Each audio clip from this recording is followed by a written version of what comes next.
Сәлеметсіздер ме оқушылар? Бүгінгі сабақ тағы да онлайн мектеп арқылы жүргелі отыр. Сәрсенбі, бүгін 13 желтоқсан, әдебиеттік оқу сабағы. Ал енді назар аударайық. Сәкен Жүнісов, кімнің мекені жақсы деген. Сәкен Жүнісов, бүгін сабақта сенің білетінің кейіпкердің келбеті, кейіпкер мінез құлқы әрекеті, шығарманың тақырыбы мен үзіндісіне сүйеніп, оқиғаның соңын болжау, кейіпкердің сыртқы келбетін сипаттау, мінез құлқы мен іс-әрекетіне баға беру. Ал енді сабақты бастаймыз. Бүгінгі сабақтың шолу. Бүгінгі сабаққа шолу. Енді бүгін міне видеороликке назар аударайық. Әдебиеттік оқу сабағын бастаймыз. Бүгінгі сабағымыздың тақырыбы Сәкен Жүнісов. Кімнің мекені жақсы? Бүгінгі сабақта сенің білетінің кейіпкер келбеті, кейіпкердің мінез құлқы мен әрекеті, сенің меңгеретінің шығарманың тақырыбы мен үзіндісіне сүйеніп, оқиғаның соңын болжау, кейіпкердің сыртқы келбетін сипаттау, мінез құлқы мен іс-әрекетіне баға беру. Ал енді тапқыр болсаң, тауып көр. Мен саған жұмбақтар жастырайын, ал сен жұмбақты шешіп көр.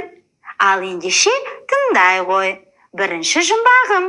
Бір палуан өзі күшті, қайраты мол, өзінен үлкен затты көтерер ол. Мейлі қыр, мейлі жота, мейлі төбе, қайқаңдап аса берер бәрінен де ол. Екінші жұмбағым. Бар даусымен тақылдап, шалшық көлді мақтайды, өзін-өзі мақұлдап, бірін-бірі жақтайды. Тәулік бойы бақылдап, мезгілімен жатпайды. Үшінші жұмбағым. Кішкене ғана бойы бар, айналдырған тоны бар, қанар қапта не болса, бәрін жейтін ойы бар. Ал балақай, мұқият ойланып, жұмбақтың шешімін таба ғой.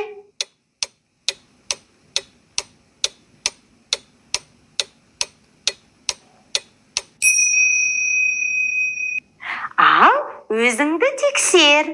Бірінші жұмбағымның шешуі құмырсқа екен. Екінші жұмбағымның шешуі құрбақа. Үшінші жұмбағымның шешуі тышқан екен. Тамаша, енді осы кейіпкерлерге байланысты берілген үзіндіге назар аудар. Үзіндіден кейіпкерлердің әрекетін тап. Ал ендеше бірге оқып шығайық. Ал бастайық. Бір күні құрбақа, тышқан, құмырсқа үшеуі кімнің жақсы мекені, жайлы қонысы бар екенін білмекші болып жолға шықты. Құрбақа секіріп, тышқан жорғалап, құмырсқа қыбырлап ұзақ жүрді. Талай шұңқыр, талай төмпешік артта қалды. Тамаша, ал енді үзіндіге сәйкес келетін әрекетті анықтай ғой. Ал іске сәт.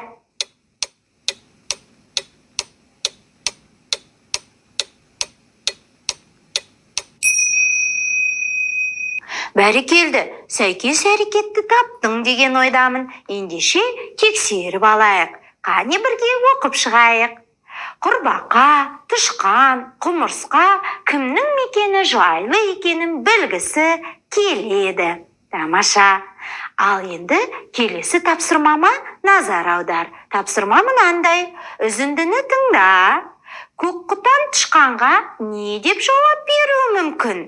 Қанеке, жауап нұсқаларына назар аудар.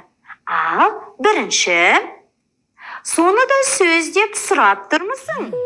Ең жақсы мекен, жайлы қоныс, басқа жер емес пе? Деді. Немесе, соны да сөз деп сұрап тұрмысың? Ең жақсы мекен, жайлы қоныс, осы жер емес пе? Деді. Қанеке, қалай ойлайсың? Не деп айтты?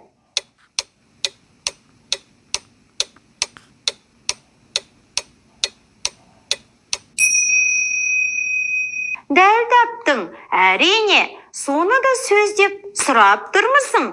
Ең жақсы мекен, жайлы қоныс осы жер емес пе, деді. Осылай көк құтан тышқанға айтқан екен. Тамаша. Ал енді келесі тапсырмаға назар аудара ғой. Тышқанның сыртқы тұрқын әрекетін сипатта. Құрбақа, тышқан, құмырсқа тағы да ілгері қарай жүріп кетті. Әлден уақытта аспанға қара бұлт үйіріліп, артынша қатты жауын жауды. Тышқан бауыры суға малынып, жүні сабалақтанып, дірдектеп, тоңа бастады. Ал құмырсқа болса, мүлдем әлі құрып жүруден қалды. Ол, дүниедегі ең қолайсыз қоныс осы жер болды-ау. Жауыны қандай қатты еді, деді. Бұл уақытта жердің жарық шақтарынан тысқа жыбырлап шыққан жауын құрттары: «Шіркін, жауынды күнге не жетсің? Жер бетінің үнемі ылғал тартып тұрғаны қандай рахат!» деп мәз-майрам болып жатты. Құрбақа, тышқан, құмырсқа бұдан әрі ілгері жүрмеді. Кейін қайтты. Арып-ашып, іңір қараңғысында өз мекен, өз қоныстарына әрең оралды. Тамаша үзіндіні оқып алдық. Ал енді тышқанның сыртқы тұрқын сипаттап тұрған әрекетті анықтай ғой.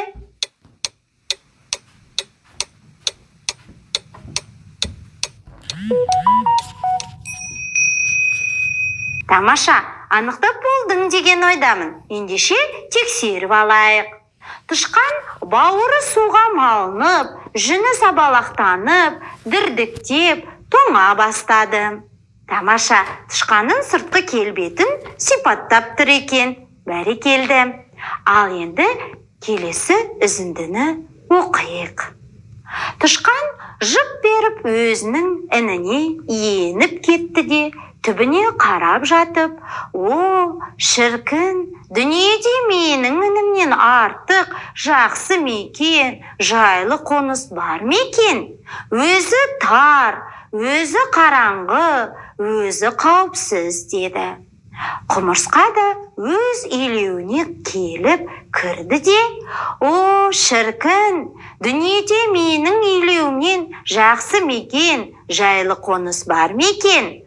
Өзі жайлы, өзі биік, өзі жұмсақ», деді. Ал құрбақа да өзінің орнына секіріп түсіп: «О, шіркін, дүние жүзінде менің орнымнан жақсы мекен, жайлы қоныс бар мекен? Өзі салқын, өзі дымқыл, өзі көлеңке», деді. Сонымен дүниедегі ең бір жақсы мекен, жайлы қоныс әркімнің өзіне ыңғайлы, үйреншікті мекені өз жері екен. Тамаша, үзіндіні оқып алдық. Ал енді тапсырмаға назар аудар. Тапсырма мынандай: кейіпкерді жайлы қонысымен сәйкестендір. Суреттерге мұқият қарап отырып, мекендеріне сәйкестендіре ғой.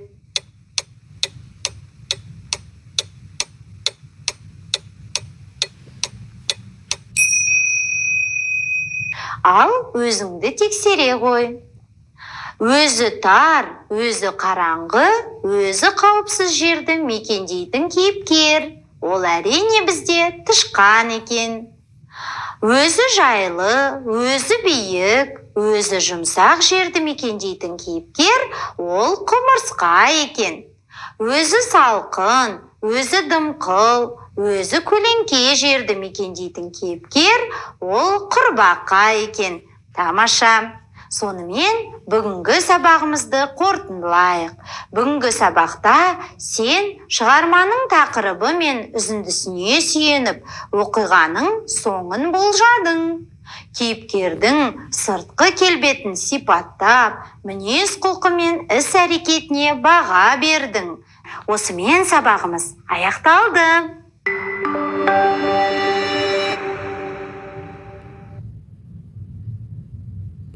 Ендеше балалар, келесі тапсырманы орындауға кірісеміз. Суретке қарап ертегінің кейіпкерлерін болжа дейді. Құмырсқа, тышқан, көк құтан, құрбақа. Көбелек, мысық, бүркіт, құндыз дейді. Шегіртке, инелік, көртышқан, сауысқан дейді. Ал қайсысын тиісті деп ойлайсыңдар? Жауабы қайсы деп ойлайсыңдар? Соның үстін түртеміз кәні. Яғни міне тексеру. Білгенің жөн. Кейіпкер шығармадағы іс-әрекет иесі. Түсіндіру. Суретте құмырсқа, тышқан, көк құтан, құрбақа бейнеленгеніне сүйеніп, шығарма кейіпкерлері құмырсқа, тышқан, көк құтан, құрбақа болуы мүмкін екенін болжауға болады. Бұл болжау әдісі бойынша. Екінші тапсырма. Үзіндіні оқы. Оқиғаның ары қарай қалай жалғасатынын болжа. Бір күні құрбақа, тышқан, құмырсқа үшеуі кімнің жақсы мекені, жайлы қонысы бар екенін білмекші болып жолға шықты. Құрбақа секіріп, тышқан жорғалап, құмырсқа қыбырлап ұзақ жүрді. Ақыры олар кішкентай шалшық суға кез болды. Шалшықтың маңынан борсыған иіс келеді. Шет жағында жалғыз аяғымен қаздиып тұрған, ал ары қарай жалғасын табасың.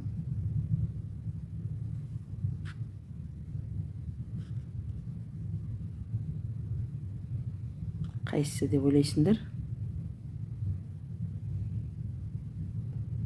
Яғни көк құтаннан басқа бұл маңда ешкім көрінбейді дегенді ойладық. Тексеру. Әрине, білгенің жөн. Болжау арқылы оқиғаның жалғасын топшыладық. Үзіндіні мұқият тыңдау арқылы шалшық маңындағы жалғыз аяқты қаздиып тұрғаны туралы ақпаратқа сүйеніп, оқиға әрі қарай жолаушылар үшін жалғыз аяқты қаздиып тұрған көк құтаннан өзге ештеңе көрінбеуі мүмкін дегенді болжадық. Ендеше ары қарай үзіндідегі үш жолаушы мен бозторғайдың әрекеттерін ажырат дейді. Үш жолаушы құрбақа, тышқан, құмырсқа тағы да ілгері қарай жүре береді. Олар сәске түсте ол шеті мен бұл шеті көз жеткісіз жазық далаға келіп жетті. Қалың көдеден басқа көлеңке болар пана жоқ. Құрбақаның тамағы бүлкілдеп, таңдайы кепті. Дүниедегі ең бір қолайсыз қоныс осы жер болды-ау. Қандай ыстық жер еді деп ауыр дем алды. Көденің түбінде бұғып отырған бозторғай мұны естіді деп пыр етіп аспанға көтерілді. Енді әрекеті. Олар сәске түсте ол мен шеті мен бұл шетіне көз жеткісіз жазық далаға келіп жетті. Көденің түбінде бұғып отырған бозторғайы мен мұны естіді де пыр-пыр етіп аспанға көтерілді дейді. Демек, бұл жерде яғни бозторғай болуы мүмкін, тексерейік. Яғни біріншісін біз орындамадық, сондықтан қате болып тұр. Екіншісін дұрыс таптық, біріншісінде белгілемедік. Бұл жерден қате шықты. Көде, көлемді, шөп үйіндісі, мая деген сөз екен. Жазып алыңдар дәптерлеріңе, жарай ма балалар? Жаттап алыңдар. Көде деген екен. Яғни көлемді, шөп үйіндісі, мая екен. Мая деген күзде шөптің бәрін орып, үйіп қояды ғой, сондай жерлер екен. Шөп екен. Үзіндіні түсініп оқу арқылы үш жолаушының жазық далада келе жатқанын, ал бозторғайдың көденің түбіне бұғып отырып аспанға көтерілгенін аңғаруға болады. Бұны тек қана мәтінді дұрыс оқыған адам ғана шеше алады екен. Енді әрі қарай сұрақ пен жауапты сәйкестендіріп, кейіпкерлердің іс-әрекетін бағала дейді. Дүниедегі ең қолайсыз қоныс осы жер болды-ау. Жауыны қандай қатты еді деп құмырсқаның жауын құрттардың мекені туралы айтуы дұрыс па? Дұрыс па дейді. Жоқ. Себебі жауын құрттар үшін өз мекенінен артық жер жоқ, солай ма?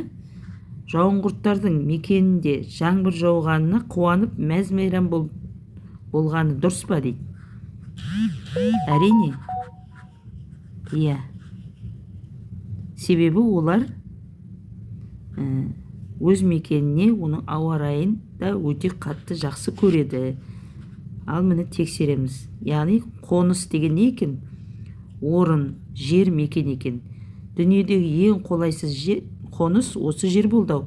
Жауыны қандай қатты еді деп құмырсқаның жауынқұрттардың мекені туралы айтуы дұрыс емес. Себебі жауынқұрттар үшін өз мекенінен артық жер жоқ. Жауынқұрттардың мекенінде жаңбыр жауғанына қуанып мәз-мейрам болғаны дұрыс. Себебі олар өз мекенін және ауа райын да өте қатты жақсы көреді. Әркімге балалар өзінің мекені өзіне ыстық екен. Енді ертегі кейіпкерлердің сөзі арқылы автор нені жеткізгісі келді? Тышқан жып беріп өзінің ініне еніп кетті де, о шіркін, дүниедегі менің інімнен артық мекен бар мекен? Өзі тар, өзі қараңғы, өзі қауіпсіз деді. Құмырсқа да өз илеуіне келіп кірді де, о шіркін, дүниеде менің илеуімнен артық қоныс бар мекен? Өзі жайлы, өзі биік, өзі жұмсақ деді. Ал құрбақа да өзінің орнына секіріп түсіп, о шіркін, дүниеде менің орнымнан жақсы мекен бар мекен? Өзі салқын, өзі дымқыл, өзі көлеңке деді. Сонымен дүниедегі ең бір жақсы мекен, жайлы қоныс не екен? Әркімнің өз мекені екен. Енді әркім үшін өз мінезінен артық мінез жоқ екен дейді. Әркім үшін өз әрекетінен артық әрекет жоқ екен. Әркім үшін өз мекенінен артық жер жоқ екен. Енді, яғни, мына кейіпкердің өзінің айтқысы келген, яғни бізге жеткізгісі келген түп мақсаты не екен? Яғни, осы жеттік па? Демек, біздің түп мақсатымыз осы екен. Ойы, айтқысы келген ойы кейіпкердің, яғни әркім өз мекенінен артық жоқ, жер жоқ екенін айтқысы келген екен. Тексеру, әрине, білгенің жөн. Жұмсақ деген не екен? Мамық, ұлпа, үлпілдек, биязы дегенді білдіреді. Яғни жұмсақ дегенді бір кезде мамық деген, жұмсақ жастық деп айтуға болады. Немесе ұлпа қар деп айтады. Немесе үлпілдек мата деп айтуға болады, жұмсақ деген. Немесе биязы мінез, жұмсақ мінез адамды биязы мінез деп айтады. Осылай сөздерді пайдалану қазақтың сөзінде мынау сөздік. Яғни естеріңе сақтап, жаттап алыңдар, сөздікке жазып алыңдар дәптерлеріңе. Ертегі кейіпкерлері сөзі арқылы автор әркім өз мекенінен артық жер жоқ екенін жеткізгісі келеді. Себебі шығармада тышқан, құмырсқа, құрбақа өз мекендерін мақтау арқылы өз мекеніне ештеңе жетпейтінін жеткізеді. Міне осымен сабақты аяқтадық, сабақты бағалаймыз. Ұнады ма екен? Иә, өте ұнады дегенді несі ұнады? Түсіндіру ұнады? Мәтіннің сапасы ұнады ма? Иә. Тапсырмалар ұнады ма? Әрине.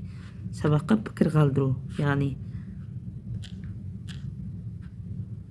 маған